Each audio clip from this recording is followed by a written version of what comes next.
நேத்து நைட் சாப்பாட்டுக்கு நாட்டுக்கோழி பிரியாணி வந்து ரெடி பண்ணியிருந்தேன். சீரக சம்பா அரிசி போட்டு. இதுக்கு சீரக சம்பா அரிசி மட்டும் தான் டேஸ்ட் வந்து நல்லாயிருக்கும். நார்மலா யூஸ் பண்ற பொன்னி அரிசியோ, பாஸ்மதி அரிசியோ எது போட்டாலும் இதோட டேஸ்ட் வந்து கிடைக்காது.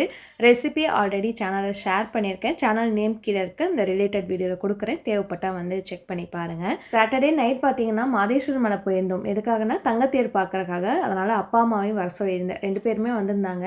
அன்னைக்கு நைட்டு வீடு வரும்போதே மணி 12, 1 ஆகிருச்சா, அதனால அவங்கள இருக்க வச்சு நேற்று வந்து நல்லா சமைச்சு கொடுத்து சிறப்பாக கவனிச்சுட்டு இன்னைக்கு காலைல தான் வந்து ஊருக்கு கிளம்புனாங்க.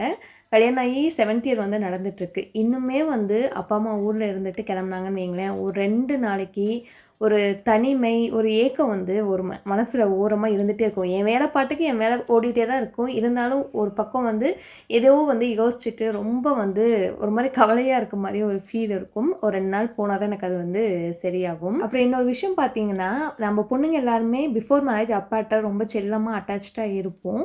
அம்மா கிட்ட எனி டைம் சண்டை தான். எங்கள் அம்மா வந்து நீ தான் எனக்கு மாமியார்னு அடிக்கடி சொல்லிகிட்டே இருப்பாங்க. ஆனால் எனக்கு கல்யாணம் ஆகி நான் இன்னொரு வீட்டுக்கு வந்ததுக்கப்புறம் அப்படியே தலைகீழாக மாறிடுச்சு. அப்பா கிட்ட சொல்லிட்டு இருந்த எல்லாமே வந்து அம்மா கிட்ட தான் வந்து நான் ஷேர் பண்ண ஸ்டார்ட் பண்ணேன்.